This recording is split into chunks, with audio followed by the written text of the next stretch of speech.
कौन है आप? मुझे आपसे भय लग रहा है। आप मेरे भैया नहीं हो सकते। सही कहा तूने। जो मेरे विनाश को जन्म दे, उस कुल घातिनी से मेरा कोई संबंध नहीं। महाराज, रक्त के संबंध क्रोध की अग्नि में मत झुलसाइए। जिस बहन को आपने बचपन से आज तक इतना प्रेम दिया, क्या वो आपके विरुद्ध किसी षड्यंत्र में सहायक हो सकती है? भला हमारी संतान आपका विनाश क्यों करेगी? अपनी नवविवाहित बहन पर कृपा कीजिए महाराज।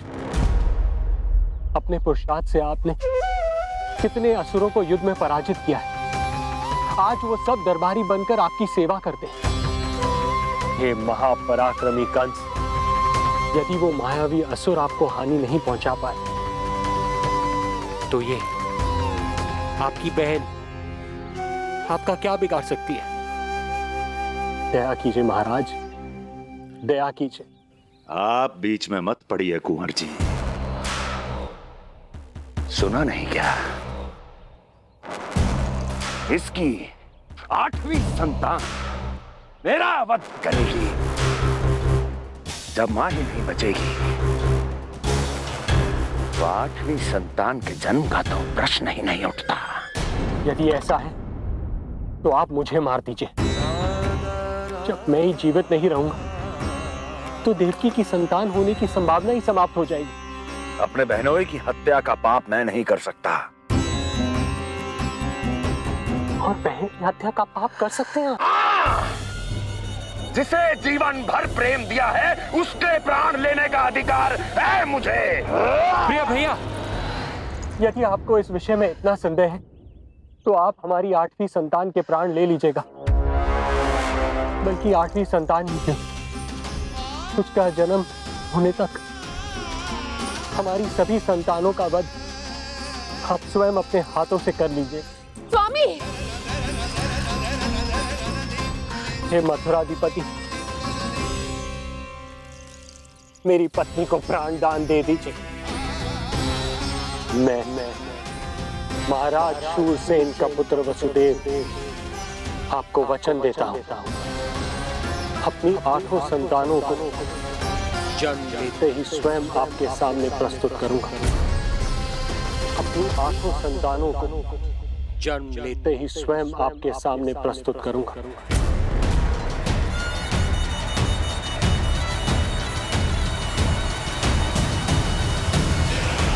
बधाई हो कुंवर जी। अपनी पत्नी के प्राण बचाने में आप सफल हुए, किंतु आपकी संतानें इतनी भाग्यशाली नहीं होंगी।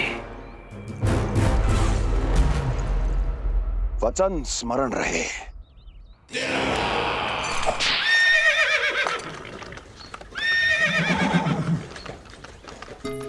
इस तरह रक्त की प्यासी कंस की तलवार की छाया में देवकी और वसुदेव का वैवाहिक जीवन प्रारंभ हुआ।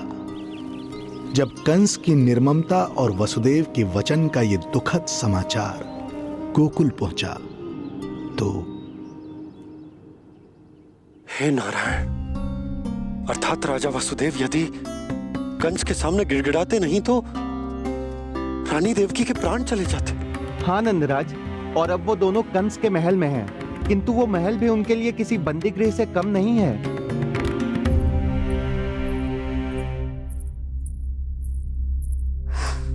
एक भाई अपनी बहन के साथ ऐसा करने की सोच भी कैसे सकता है?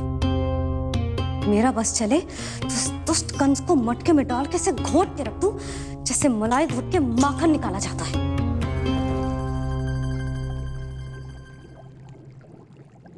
ना, माखन ना, जे कंस तो कीड़ा है। इसे तो पटक पटक के ऐसे मारना चाहिए जैसे कीड़ा निकालने के लिए धान के गट्ठर को पटका जाता है।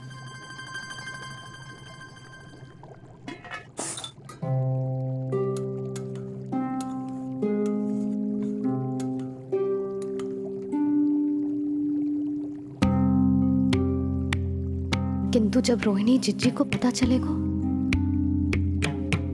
तो वो तो अपने आप को ही दोष देंगे, क्योंकि बालक ना होने के कारण उन्होंने ही वसुदेव जी को राजकुमारी देवकी के साथ दूसरा विवाह करने पर विवश किया था। हे ईश्वर, जिस सुख के लिए रोहिणी जिज्जी ने पत्नी जीवन का सबसे बड़ा त्याग किया था, जब उन्हें पता चलेगा कि वही सुख उस क्रूर कंस ने छीन के मटिया मेट कर दिया है, तो कितना कष्ट पहुंचेगा।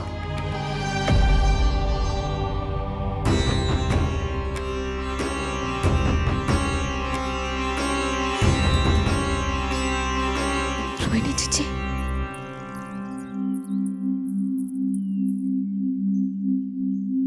गोप नरेश, कृपया मुझे अपने भैया के पास ले चलिए। संकट के समय मुझे उनके साथ होना चाहिए। किंतु भाभी, पता चलो है वसुदेव भैया और देवकी भाभी कंस के महल में कड़े पहरे में रखे गए। पति पत्नी एक दूसरे का संबल होते हैं। कंस का पहरा कितना भी कष्टदायक क्यों ना हो, इस समय उन्हें और बहन देवकी को मेरी आवश्यकता है।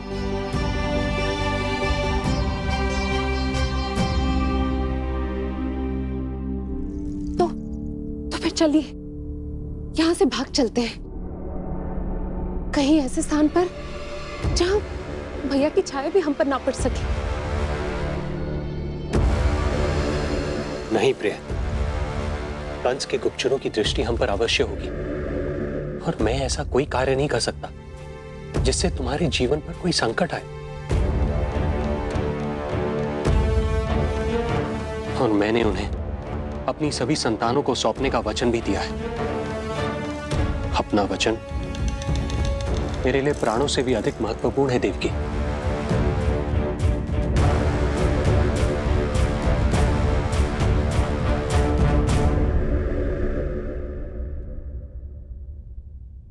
राजन, राजकुमारी, गोकुल से रानी रोहिणी और गोपराज नंद पधारे हैं।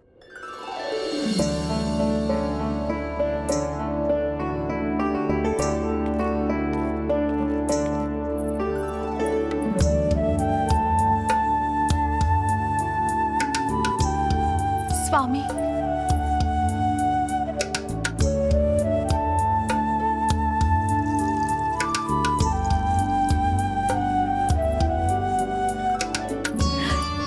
बहन, दीदी,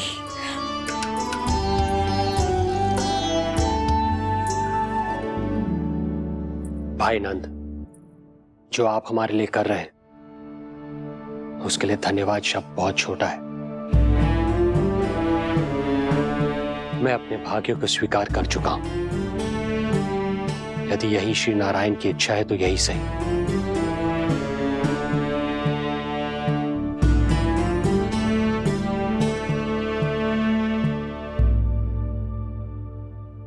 भाई नंद, इस समय मथुरा का वातावरण अनुकूल नहीं है, आपको जाना चाहिए।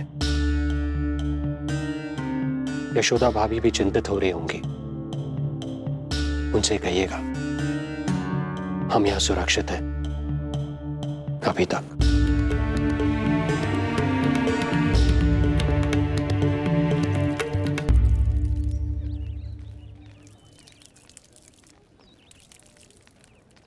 वसुदेव भैया का भाग्य पर भरोसा दिख, वे अपनी संतानों को कंस को अवश्य सौंपेंगे। हे ईश्वर, इतना कठोर वचन, जब इसे निभाने का कठिन समय आएगा तो कैसा अनुभव करेंगे वे? उनका हृदय तो चकनाचूर हो जाएगा।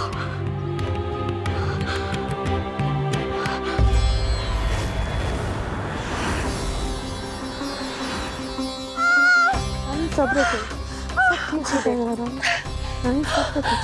देवकी, मैं महाराज शूरसेन का पुत्र वसुदेव आपको वचन देता हूं, अपनी 8 संतानों को जन्म देते ही स्वयं आपके सामने प्रस्तुत करूंगा।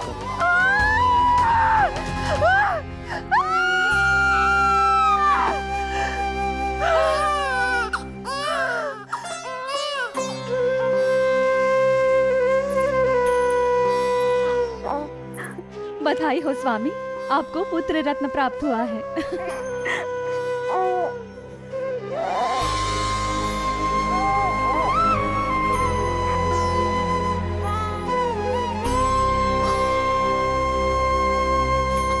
महाराज को पता चला तो क्या होगा?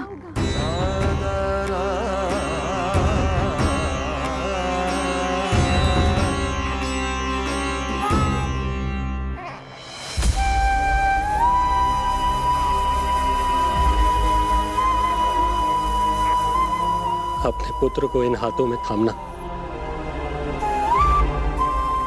कितने वर्षों से इस पल की प्रतीक्षा कर रहा था मैं, और आज जब यह पल आया है, मेरी आंखों में दुख के आंसू हैं। एक पिता जब प्रथम बार अपनी संतान को गोद में उठाता है तो सबसे पहले यह सोचता है कि उसे क्या नाम दूं, उसका सुनहरा भविष्य कैसे सुनिश्चित करे। किंतु मैं वो भाग्यहीन पिता हूं जो अपने पुत्र का भविष्य मृत्यु के अंधकार में डुबोने जा रहा है। मैं इसे नाम देकर क्या करूंगा?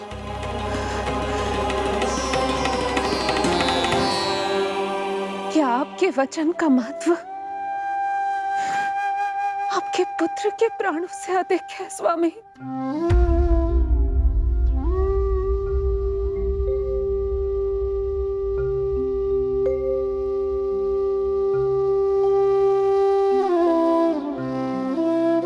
श्री नारायण का दूसरा नाम सत्य होता है देवकी। तुम ही कहो, मैं श्री नारायण से विमुख कैसे हो जाऊं? मुझे अपना वचन निभाना ही होगा। हृदय के टुकड़े टुकड़े क्यों ना हो जाए, मुझे इसे कंस तक ले जाना ही होगा।